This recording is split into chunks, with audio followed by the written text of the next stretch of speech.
সুপ্রিয় শিক্ষার্থীবৃন্দ, তোমাদের সকলকে আমার ইউটিউব চ্যানেল ফিজিক্স আইসিটি ক্লাউডে স্বাগত জানাচ্ছি।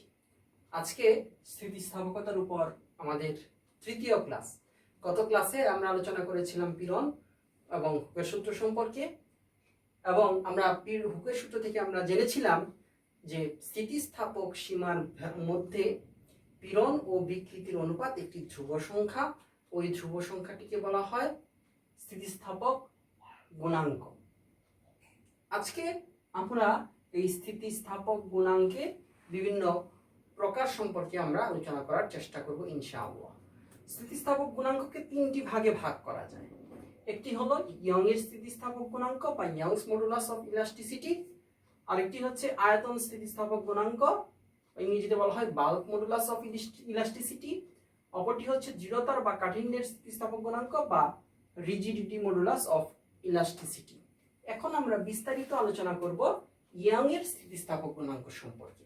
তাহলে ইয়ং এর স্থিতিস্থাপক গুণাঙ্কের সংজ্ঞাটা যদি আমরা এভাবে দেই, স্থিতিস্থাপক সীমার মধ্যে দৈর্ঘ্য পীড়ন ও দৈর্ঘ্য বিকৃতির অনুপাত একটি ধ্রুব সংখ্যা, আর ওই ধ্রুব সংখ্যাটিকে বলা হয় ইয়ং এর স্থিতিস্থাপক গুণাঙ্ক। আবার বলছি, স্থিতিস্থাপক সীমার মধ্যে দৈর্ঘ্য পীড়ন ও দৈর্ঘ্য বিকৃতির অনুপাত একটি ধ্রুব সংখ্যা, ওই ধ্রুব সংখ্যাটিকে বলা হয় ইয়ং এর স্থিতিস্থাপক গুণাঙ্ক। ধরো এটি একটি সুষম একটি দণ্ড, যার দৈর্ঘ্য হচ্ছে এল, আর এর ব্যাসার্ধ, প্রস্থচ্ছেদের ব্যাসার্ধ আমরা ধরলাম স্মল আর। এখন এই দণ্ডের মুক্ত প্রান্তে যদি আমরা এফ পরিমাণ বল প্রয়োগ করি, তাহলে এই দণ্ডটির দৈর্ঘ্য বৃদ্ধি পেয়ে ধরো হলো এল প্রাইম। পূর্বের দৈর্ঘ্য ছিল এল, বল প্রয়োগ করার পর তার দৈর্ঘ্য বৃদ্ধি পেয়ে হলো এল প্রাইম। তাহলে তার দৈর্ঘ্য কতটুকু বৃদ্ধি পেল? ধরো L small L equal to L prime minus L, তাহলে স্মল এল পরিমাণ দৈর্ঘ্য তার বৃদ্ধি পেল।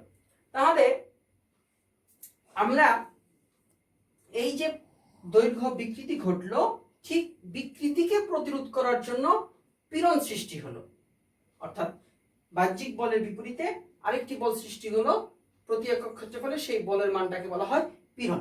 তাহলে ইয়ং মডুলাস বা ইয়ং এর স্থিতিস্থাপক গুণাঙ্ককে প্রকাশ করা হয় ওয়াই দ্বারা। তাহলে ওয়াই ইকুয়াল টু দৈর্ঘ্য পীড়ন বাই দৈর্ঘ্য বিকৃতি। তাহলে দৈর্ঘ্য পীড়ন কি হবে? প্রতি একক ক্ষেত্রফলে যে পরিমাণ প্রতিরোধকারী বল, সেই বলটাকে বলা হয় দৈর্ঘ্য পীড়ন, অর্থাৎ এফ বাই এ। আর দৈর্ঘ্য বিকৃতি হচ্ছে স্মল এল বাই এল। তাহলে আমরা কি লিখতে পারি? F capital L by A small L. তাহলে এখানে এফ হচ্ছে প্রযুক্ত বল, আর এ হচ্ছে যে প্রান্তে বল প্রয়োগ করা হচ্ছে সেই প্রান্তের প্রস্থচ্ছেদের ক্ষেত্রফল। খুব ভালো করে খেয়াল করি, এই যে দণ্ডটি রয়েছে, এই দণ্ডটির যে প্রান্তে বল প্রয়োগ করতেছি আমরা, সেই প্রান্তের ক্ষেত্রফল, পৃষ্ঠের ক্ষেত্রফল না বা অন্য কোনো তলের ক্ষেত্রফল না, যে প্রান্তে বল প্রয়োগ করা হচ্ছে ক্ষেত্রফল শুধুমাত্র ওই প্রান্তের আমরা বিবেচনা করব। আমরা যখন অঙ্ক করব ইয়ং এর গুণাঙ্ক সম্পর্কে বা ইয়ং এর গুণাঙ্ক বের করার জন্য বা এই রিলেটেড যখন আমরা কোনো অঙ্ক করব, তখন আমরা যে ক্ষেত্রফলটা বিবেচনা করব বা যে ক্ষেত্রফলটা আমরা ধরব, সেই ক্ষেত্রফলটা হচ্ছে যে প্রান্তে বল প্রযুক্ত হবে সেই প্রান্তের ক্ষেত্রফল। আচ্ছা, এখন যদি এর মুক্ত প্রান্তে এম ভরের কোনো বস্তু আমরা এখানে ঝুলিয়ে দেই, তাহলে তার বল হবে F equal to M G. M হচ্ছে বস্তুটির ভর, জি হচ্ছে অভিকর্ষজ ত্বরণ, আর তার প্রস্থচ্ছেদের ক্ষেত্রফল হবে পাই আর স্কয়ার। কারণ এই দণ্ডটির ব্যাসার্ধ কত? আর, তাহলে প্রস্থচ্ছেদের ক্ষেত্রফল দাঁড়াবে পাই আর স্কয়ার। তাহলে ওয়াই সমান সমান আমরা কি লিখতে পারি? M G L by pi R square. তাহলে এই সূত্র প্রয়োগ করে আমরা ইয়ং এর গুণাঙ্ক বা ইয়ং এর স্থিতিস্থাপক গুণাঙ্ক আমরা নির্ণয় করতে পারবো। এখন আমরা আলোচনা করব আয়তন স্থিতিস্থাপক গুণাঙ্ক। কোনো একটি আয়তাকার বস্তুর স্থিতিস্থাপক সীমার মধ্যে তার আয়তন পীড়ন ও আয়তন বিকৃতির অনুপাত একটি ধ্রুব সংখ্যা, আর সেই ধ্রুব সংখ্যাটিকে বলা হয় আয়তন স্থিতিস্থাপক গুণাঙ্ক। আয়তন স্থিতিস্থাপক গুণাঙ্ককে এখানে বি দ্বারা প্রকাশ করা হচ্ছে। তাহলে আয়তন স্থিতিস্থাপক গুণাঙ্ক বি ইকুয়াল টু আয়তন পীড়ন বাই আয়তন বিকৃতি। এখন এই গোলাকার বস্তুটির আদি আয়তন হচ্ছে ভি। ভি আমরা বাইরে থেকে যদি সমানভাবে চারদিক থেকে এফ পরিমাণ বল প্রয়োগ করি, তাহলে এফ পরিমাণ বল প্রয়োগ করার পর তার আয়তন হ্রাস পেয়ে হলো ভি প্রাইম। তাহলে তার আয়তন কতটুকু হ্রাস পেল? V minus V prime.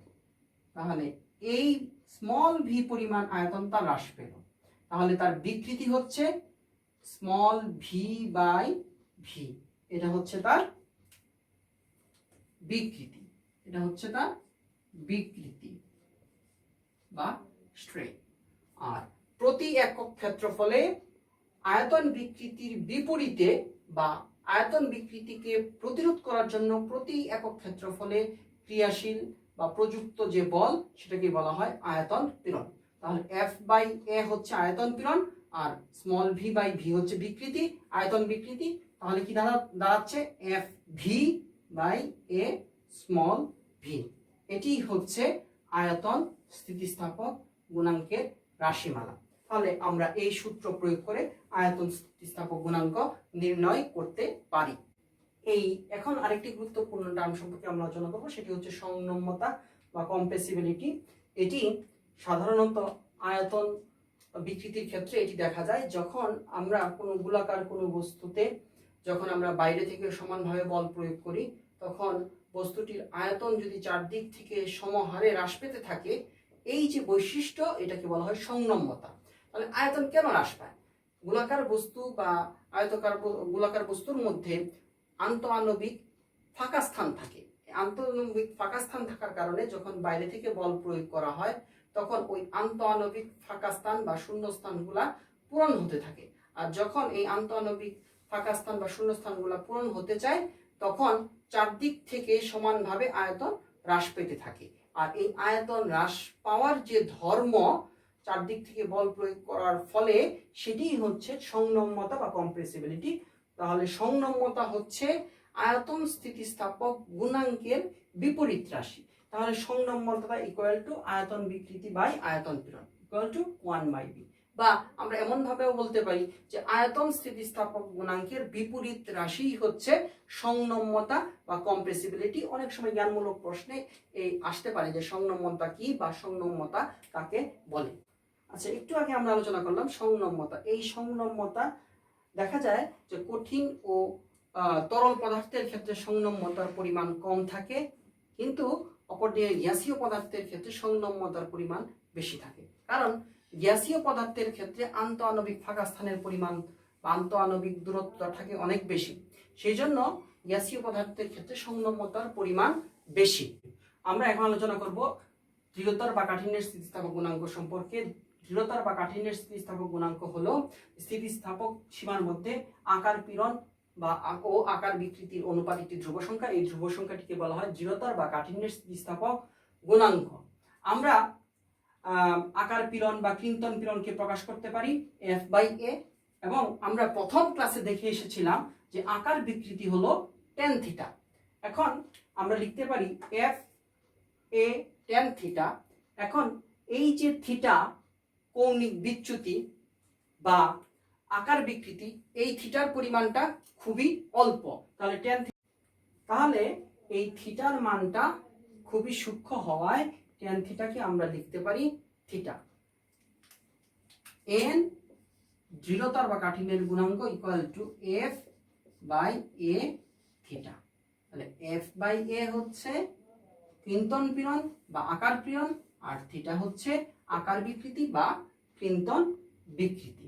এখন দৃঢ়তা এবং কাঠিন্যের স্থিতিস্থাপক গুণাঙ্ক পরিলক্ষিত হয় আয়তকার কঠিন বস্তুর ক্ষেত্রে।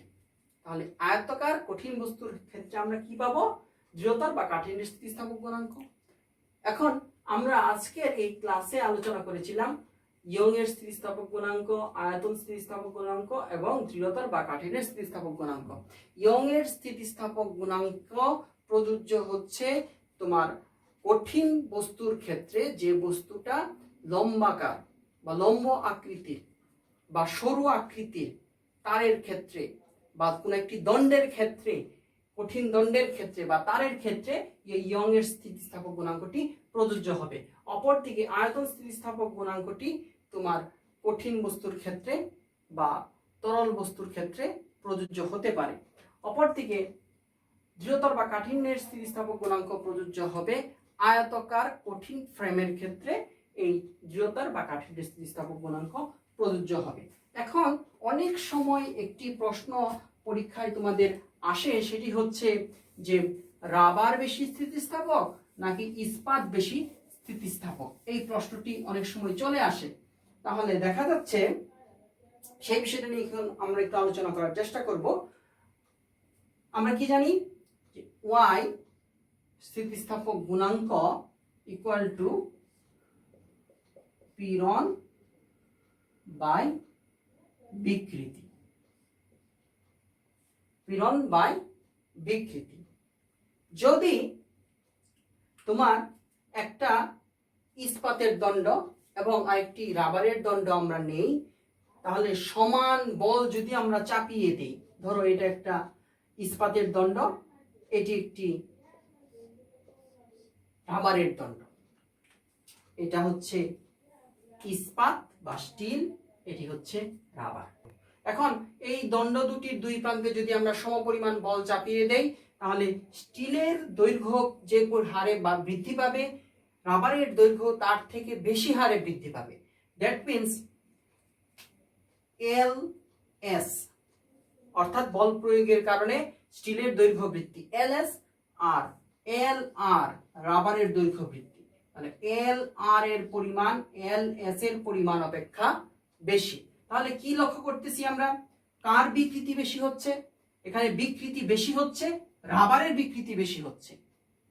অপরদিকে F by A, that means পীড়ন, এই পীড়নের মান একই, কারণ স্টিলের আকার আকৃতি দৈর্ঘ্য যেমন, রাবারটাও ঠিক একই রকম।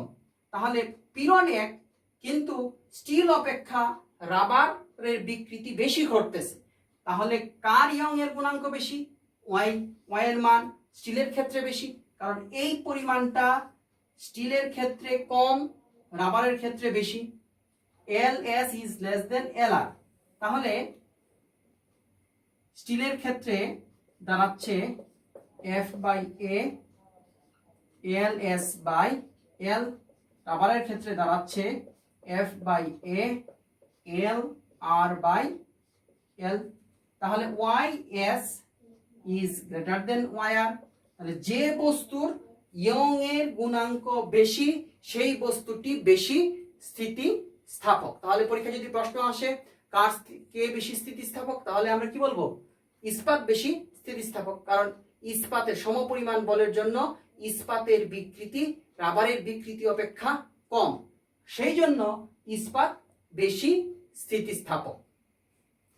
আজকে আমাদের ক্লাস এই পর্যন্তই। আমরা আগামী ক্লাসে পয়সনের অনুপাত সম্পর্কে আলোচনা করব ইনশাআল্লাহ। ততদিন তোমরা ভালো থাকো, সুস্থ থাকো। সবাইকে ধন্যবাদ। আসসালামু আলাইকুম।